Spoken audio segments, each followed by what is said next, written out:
She ran the pre-checks, loaded supplies, watched the senior pilot handle the controls, until visibility dropped to 0. Suddenly, the radio crackled with panic, and he blacked out. The others braced for impact, but with shaking hands and a clear voice, she took command. No autopilot, no margin for error, just instinct, and a perfect landing, on a desert strip no one else could even see. From which part of the world are you watching this incredible moment of courage today?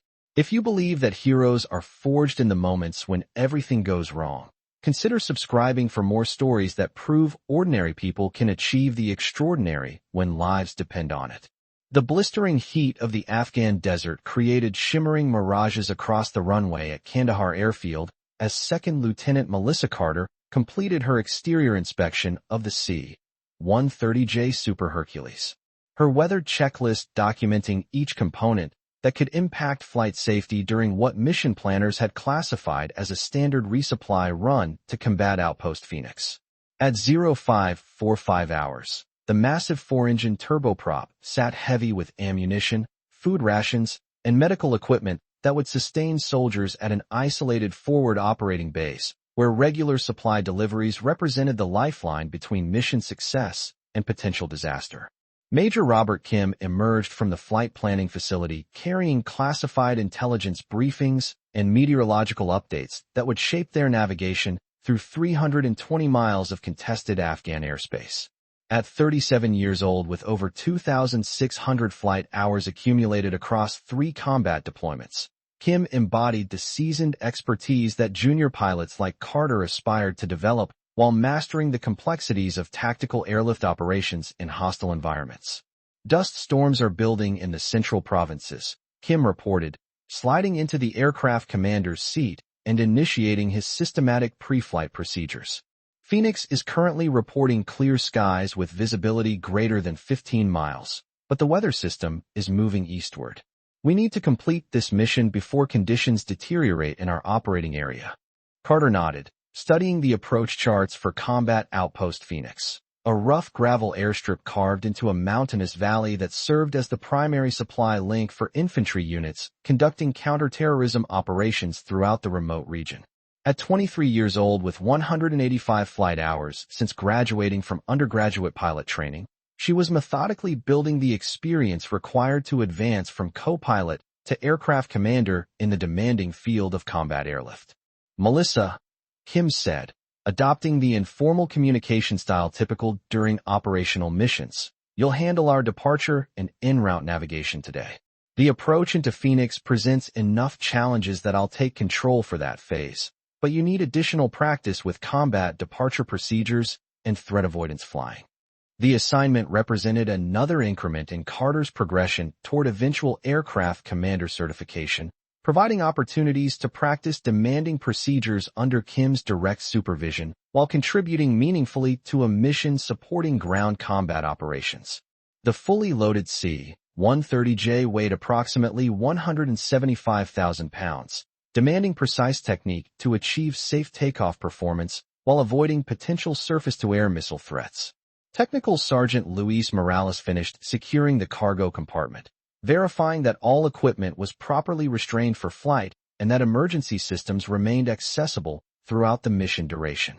As the aircraft's loadmaster, Morales bore responsibility for weight and balance calculations that could significantly affect flight characteristics, particularly during approaches to challenging airfields like Combat Outpost Phoenix. Cargo is secure and properly balanced, Morales reported through the aircraft's intercom system. Total load weight is 32,000 pounds, center of gravity within acceptable parameters. We're configured for departure when you're ready. Kim initiated the engine startup sequence, bringing the C-130J's 4 turboprop engines online with a familiar harmonic vibration that marked the aircraft's transformation from static ground equipment to operational flying machine. The global positioning system displayed there. Planned route across mountainous terrain, through airspace where enemy activity demanded constant vigilance and immediate response to emerging threats. Kandahar ground, reach 67 ready to taxi with information delta, Carter transmitted, beginning the standardized communication protocol that would authorize their departure toward the combat supply mission. Reach 67, Kandahar ground. Taxi to runway 05 via taxiway Bravo. Contact tower on 118.5 when ready for takeoff clearance. During their taxi to the active runway, Kim reviewed emergency procedures that could become critical if mechanical failures or hostile action required immediate diversion to alternate airfields. Their route would traverse territory where emergency landing options were severely limited, making aircraft reliability and crew preparedness absolutely essential for survival. The morning air was already thick with heat as they approached the runway threshold. Carter could feel sweat beginning to form beneath her flight suit despite the aircraft's air conditioning system working at maximum capacity. The weight of responsibility pressed against her chest as she realized this would be her most challenging departure yet, a fully loaded tactical airlift from one of the busiest military airfields in Afghanistan, with potential threats requiring immediate evasive action after takeoff. Tower, reach 67 ready for departure, runway 05.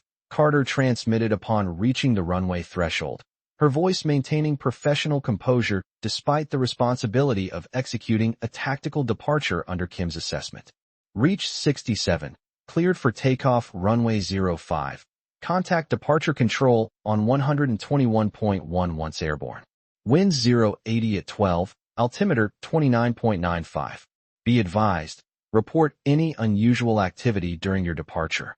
The controller's final comment reminded Carter that they were operating in a combat zone where enemy forces regularly attempted to engage departing aircraft with rocket-propelled grenades and small arms fire. Her takeoff would need to be executed with maximum performance to clear potential threat areas as quickly as possible. Carter smoothly advanced the throttles, experiencing the C-130J's impressive power as all four engines reached takeoff thrust settings. The aircraft accelerated along the runway with determined momentum, achieving rotation speed as Carter applied measured back pressure to lift the transport aircraft into the crystal-clear morning atmosphere. She immediately initiated a steep climbing turn to minimize exposure time over potentially hostile territory, following the departure procedure designed to maximize aircraft survivability. Excellent takeoff technique, Kim observed as they climbed through 10,000 feet toward their assigned cruising altitude. Very smooth rotation and outstanding airspeed control throughout the departure sequence. That climbing turn was executed perfectly. You're really developing good instincts for threat avoidance procedures. The professional recognition held particular significance for Carter, who had been systematically working to master the specialized techniques required for safe operation of tactical transport aircraft in combat theater environments. Each mission provided valuable opportunities to accumulate experience while directly supporting critical operations that affected ground unit effectiveness throughout the region. As they leveled off at their cruising altitude of 24,000 feet, Carter took control of the navigation duties, monitoring their GPS course while scanning the horizon for any signs of hostile aircraft or surface-to-air missile launches. The landscape below stretched endlessly in all directions, barren mountains and desert valleys that had challenged military forces for centuries, now crossed by their aircraft carrying supplies to soldiers continuing that ancient struggle. Navigation update. Carter reported after checking their progress against the flight plan. We're currently 12 minutes ahead of schedule due to favorable tailwinds. Estimated time of arrival at Phoenix is now 0847 local time. Kim nodded, reviewing the latest intelligence reports on their tablet computer. Good. That gives us a buffer in case we encounter any delays during the approach. Phoenix has been reporting increasing wind activity, though conditions remain within acceptable limits. Their flight proceeded without incident for the initial 90 minutes, traversing the stark landscape of eastern Afghanistan while monitoring intelligence updates from their destination. Combat Outpost Phoenix continued reporting excellent weather conditions with no recent enemy activity, though intelligence aircraft were observing dust storm development approximately 80 miles to the southwest.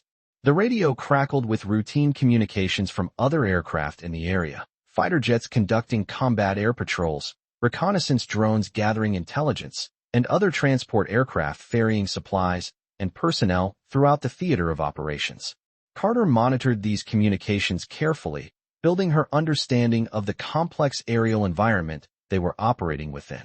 Weather update from Phoenix Operations. Morales reported from the cargo area, where he maintained communications with their destination facility.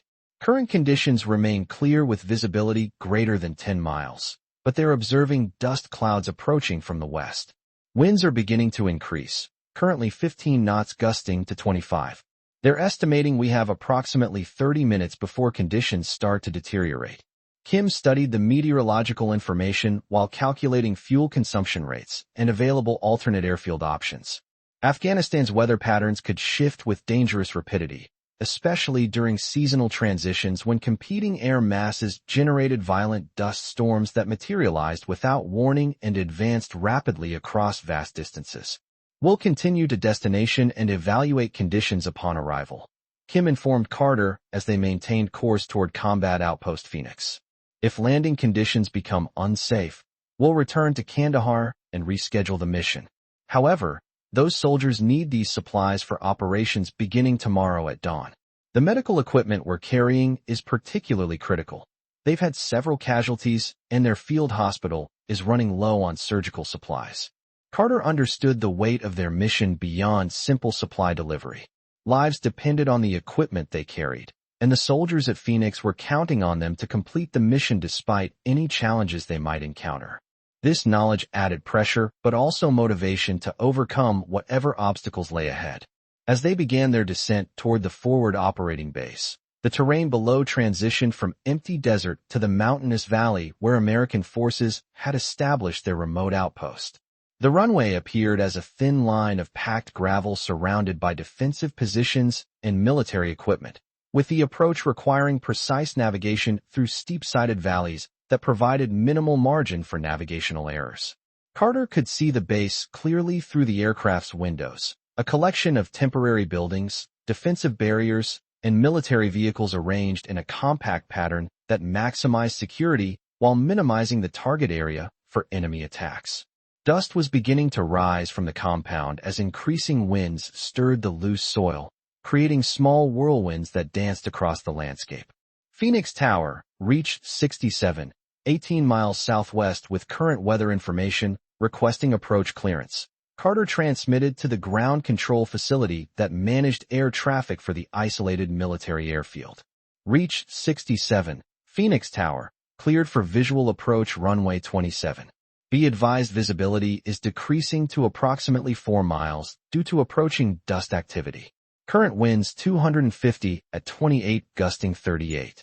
We're tracking a significant dust storm approaching from the west. Recommend expediting your approach if possible. Kim assumed aircraft control for the approach sequence, beginning the descent toward the valley floor while Carter monitored flight instruments and announced altitude and airspeed parameters. The approach to Phoenix demanded following a specific course through mountain passes, with the runway becoming visible only during the final mile before touchdown.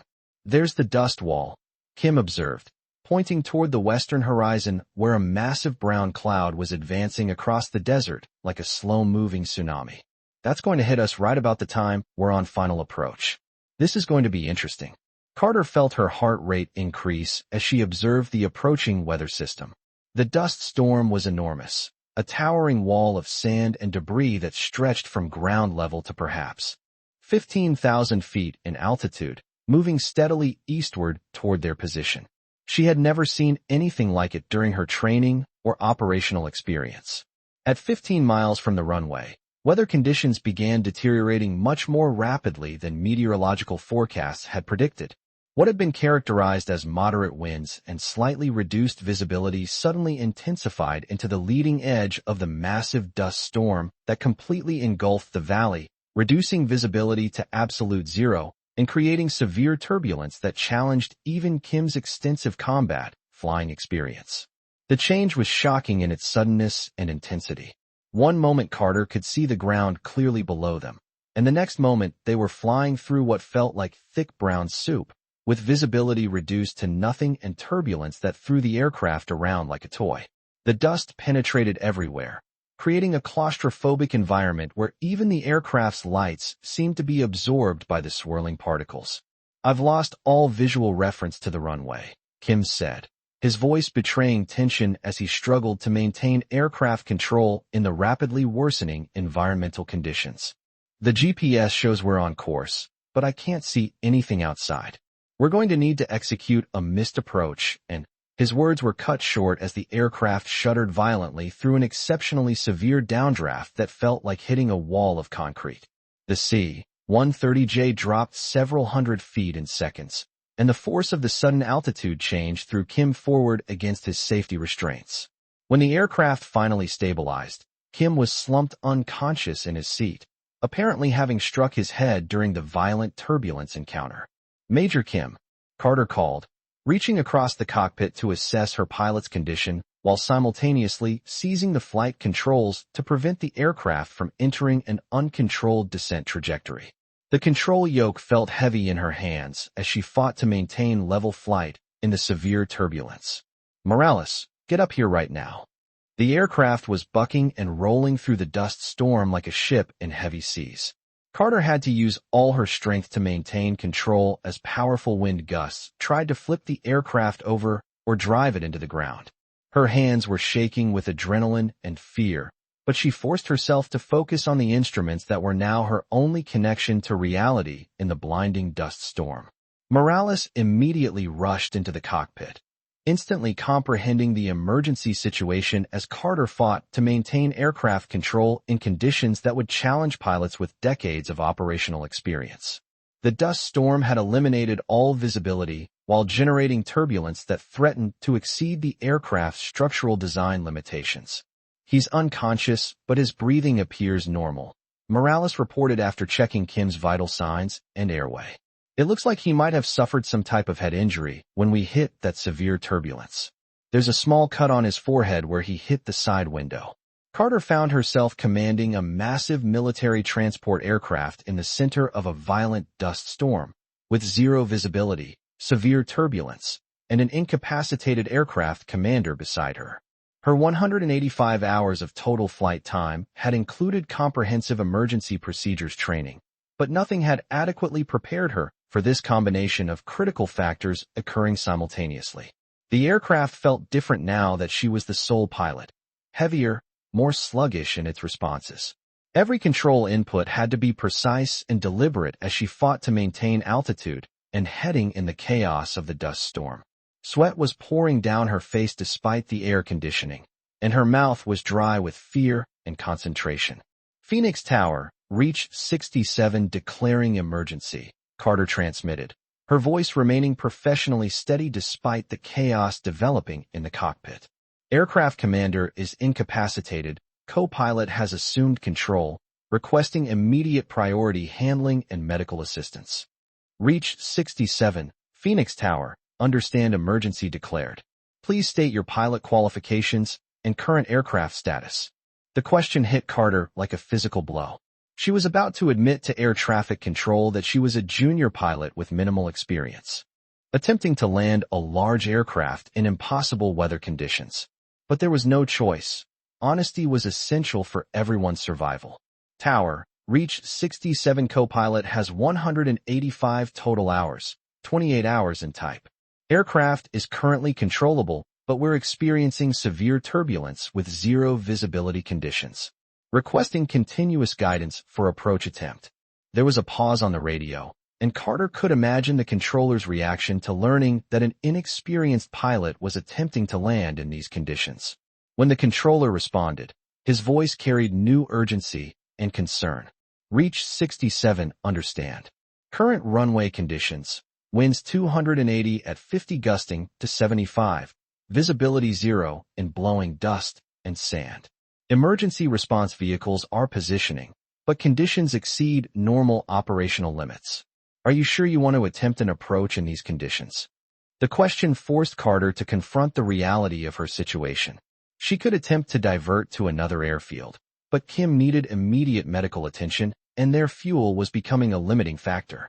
More importantly, she wasn't certain she could maintain control of the aircraft much longer in these conditions. Every minute of delay increased the risk of losing control entirely. "Tower, we're committed to this approach," Carter replied. "Major Kim needs immediate medical attention, and our fuel state doesn't allow for extensive maneuvering." I'm going to need all the help you can give me. Roger, reach 67. We'll provide continuous guidance. You're currently 12 miles from touchdown, tracking slightly left of the intended course. Recommend heading 275 to intercept the final approach path. Carter began executing the instrument approach procedure using GPS navigation guidance, with the electronic systems providing the only reliable reference to their position relative to the runway that remained completely invisible in the swirling dust clouds. The aircraft pitched and rolled through turbulence that required continuous control inputs to maintain any semblance of a stable approach profile. Every few seconds, another violent gust would try to flip the aircraft over or drive it into the ground. Carter's arms ached from fighting the controls, and her hands were cramping from gripping the yoke so tightly. But she maintained focus on the instruments, trusting the electronic displays to guide her through the chaos outside. Reach 67. You're currently 10 miles from touchdown, tracking slightly left of the intended course. Recommend heading 275 to intercept the final approach path. The crosswind component had exceeded the C-130J's published operating limitations, requiring Carter to maintain substantial drift correction to track toward the runway centerline. Successfully landing in these conditions would demand perfect timing and flawless execution of techniques she had practiced in flight simulators but never applied during actual flight operations. Roger, turning to heading 275, Carter acknowledged, banking the aircraft through another sequence of violent wind gusts that tested her ability to maintain controlled flight in the deteriorating atmospheric conditions. The turn felt like wrestling with a giant invisible hand that was trying to tear the aircraft apart. At 8 miles from the runway threshold, Carter began configuring the C-130J for landing approach, extending wing flaps and lowering the landing gear while struggling to maintain precise control of airspeed and descent rate parameters. Each configuration change affected the aircraft's handling characteristics, requiring her to adapt her control inputs while maintaining the approach profile. Morales, Carter called back to the loadmaster. Make sure you're strapped in tight back there. This is going to be rough. Already secured, Lieutenant, Morales replied. You're doing great up there. Just keep doing what you're doing. The encouragement helped bolster Carter's confidence, but she knew the most challenging part lay ahead. The actual landing would require split-second timing and precise control that would test every skill she'd learned during her brief flying career. 6 miles from touchdown, reach 67. Winds now 290 at 55 gusting to 80. You should acquire visual contact with the runway environment at approximately 2 miles, if visibility conditions permit. Carter descended through 3,000 feet above ground level with still no visual contact with terrain features or runway markings. She was essentially flying blind toward an airfield she could not see, relying entirely on electronic navigation to guide her through an approach that would normally require visual confirmation for safe completion. The turbulence was getting worse as they descended into the thicker air near the ground. The aircraft was being thrown around so violently that Carter worried about structural damage, but the sturdy C-130J continued to hold together despite the punishment it was receiving from the storm. 4 miles from touchdown, reach 67. Runway should become visible ahead if atmospheric conditions allow visual contact. At 2,000 feet above the ground, Carter still had no visual reference to anything outside the aircraft. The dust was so thick it seemed solid, like flying through brown concrete. Her instrument scan became even more critical as she relied entirely on altimeter, airspeed indicator, and GPS guidance to maintain the proper approach profile. 3 miles from touchdown. Emergency vehicles are standing by. All personnel have been advised of your situation. Carter's hands were shaking now, but not from fear, from the physical effort of controlling the aircraft in the severe turbulence. Every muscle in her body was tense as she fought to maintain the approach path that would hopefully lead to the runway. At 1,200 feet above the ground, the dense dust clouds suddenly parted just enough to reveal the runway threshold directly ahead, providing Carter with approximately 25 seconds to transition from instrument flight to visual approach while correcting for wind drift and preparing for touchdown contact. The sight of the runway was both relief and terror. Relief that she could finally see where she was going, but terror at how fast the ground was approaching and how much the aircraft was being blown around by the crosswinds. The runway looked impossibly narrow and short from her perspective in the bouncing cockpit. She applied decisive rudder pressure to align the aircraft with the runway centerline, while maintaining lateral drift compensation for the powerful crosswind, a technique requiring split-second timing and precise control coordination. The runway surface rushed toward them as Carter judged the precise flare point, sensing the exact moment when the main landing gear would make contact with the packed gravel surface. The crosswind was trying to push them off the runway even as they approached touchdown. Carter had to use full rudder deflection to keep the aircraft aligned, while simultaneously managing the flare to achieve a safe landing attitude. It was the most challenging flying she had ever attempted. The C-130J touched down firmly but safely, with Carter immediately deploying thrust reversers and applying maximum wheel braking to decelerate the aircraft before reaching the runway's end. The landing roll seemed interminable as they slowed through the blowing dust and debris, but eventually they achieved a complete stop with adequate runway distance remaining. Reach 67, exceptional approach and landing execution, came the transmission from Phoenix Tower.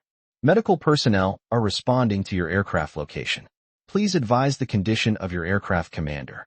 Carter was breathing heavily from the intense mental concentration required for the emergency approach sequence. But her immediate priority was ensuring that Kim received appropriate medical treatment for whatever had caused his sudden incapacitation during the approach. Tower, we require immediate medical response for our aircraft commander. He lost consciousness during the approach and has not regained awareness. As she shut down the engines and secured the aircraft systems, Carter finally allowed herself to acknowledge what she had just accomplished. She had successfully landed a large military transport aircraft in weather conditions that would have challenged the most experienced pilots, and she had done it with minimal flight experience and no prior exposure to such extreme conditions. Medical personnel from Combat Outpost Phoenix reached the aircraft within minutes, rapidly evaluating Kim's condition and determining that he had suffered a concussion from striking his head during the severe turbulence encounter. He regained consciousness as the medical team initiated their assessment procedures, though he remained disoriented and couldn't remember the final portion of their approach. Outstanding flying, Lieutenant, said Captain Rodriguez, the outpost's operations officer who had responded to coordinate the emergency landing. Those were impossible weather conditions for aircraft operations. You saved everyone aboard and delivered critical supplies we desperately need for tomorrow's operations. Carter was still processing the magnitude of what had just transpired, successfully landing a large military transport aircraft in conditions that far exceeded her training and operational experience. Sir, Major Kim needed immediate medical attention. I simply did what the situation required. What you accomplished was demonstrate exceptional airmanship that extends far beyond standard pilot training, Rodriguez replied. That emergency landing will become part of this outpost's operational history. We've never seen anyone land in conditions like that. As Kim was transported to the base medical facility for treatment and observation, Carter completed post-flight inspection and aircraft shutdown procedures with Morales' professional assistance. The aircraft had sustained no structural damage during the challenging approach and landing, demonstrating both the C-130J's robust engineering design and Carter's precise aircraft control during the emergency situation. Lieutenant, Morales said as they secured the aircraft systems, I've been flying cargo missions for 8 years, and I've never witnessed anything comparable to what you just accomplished. That approach and landing were absolutely perfect under impossible circumstances. You saved our lives. The recognition from an experienced loadmaster carried special meaning for Carter, representing validation from someone who had observed hundreds of approaches and landings during combat operations throughout his military career. Her performance during the emergency had exceeded all expectations for a pilot with her limited experience level. Kim recovered completely from his concussion within 48 hours and returned to full flying status, but the incident had established Carter's reputation as a pilot capable of managing extreme emergency situations with composure and technical skill that far exceeded her chronological experience and flight time. Melissa, Kim said when he was medically cleared to resume flying duties. I have no memory of that final approach sequence, but everyone tells me you executed a perfect emergency recovery in weather conditions that would have challenged pilots with 20 times your experience. That represents natural airmanship that cannot be taught through formal instruction. The emergency landing significantly accelerated Carter's progression toward aircraft commander upgrade, with squadron leadership recognizing that her performance had demonstrated capabilities well beyond her documented flight time and formal training record. Within 9 months, she was upgraded to aircraft commander status and began instructing other co-pilots in emergency procedures and adverse weather operations.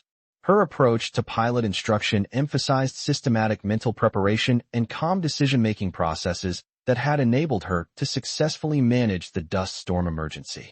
Carter taught her students to mentally rehearse crisis scenarios and practice emergency responses until proper procedures became automatic reactions under extreme stress. When multiple systems fail simultaneously and everything goes wrong at once, Carter would explain to her students, you must rely entirely on whatever procedures you have practiced most thoroughly. Your training foundation must be so solid that you can execute correctly even when you're frightened and everything around you is complete chaos. The critical supplies that Carter had delivered during the emergency mission proved essential for infantry operations during the subsequent weeks. The cargo included communication equipment and medical supplies that were not available through alternative supply channels, making her decision to complete the mission despite extreme weather conditions directly responsible for operational success and potentially saving lives. Years later, as Lieutenant Colonel Carter commanded her own airlift squadron, she continued utilizing the dust storm emergency as a training example for young pilots learning to handle challenging weather conditions and emergency decision-making processes. The incident had demonstrated that exceptional performance could emerge from ordinary people when proper training encountered extraordinary circumstances. The instrument approach techniques she had developed during the emergency became standard operating procedures for flights into dust-prone environments throughout the region. Her systematic approach to zero-visibility flying influenced training curricula throughout the Air Force's mobility command structure, helping other pilots prepare for similar challenges. That emergency landing fundamentally changed our understanding of what's achievable through proper training and determined execution, noted General Thompson, her wing commander during the incident. Melissa proved that well-prepared pilots could safely operate in environmental conditions we had previously considered prohibitive for flight operations. Carter's story became integrated into Air Force aviation heritage, regularly retold in pilot training programs as a practical example of how systematic preparation and calm leadership could overcome seemingly insurmountable challenges. The emergency landing demonstrated that heroism frequently emerged from ordinary people applying their professional training under extraordinary circumstances. The dust storm landing became legendary not just within the Air Force, but throughout the military aviation community. Carter received numerous awards and recognition for her actions, but she always emphasized that the successful outcome was the result of good training and teamwork rather than individual heroism. Her experience proved that with proper preparation and determination, even relatively inexperienced pilots could handle extreme emergencies successfully. The incident became a cornerstone of military aviation training, demonstrating that heroes aren't born. They're made through dedication, training, and the courage to act when lives depend on it.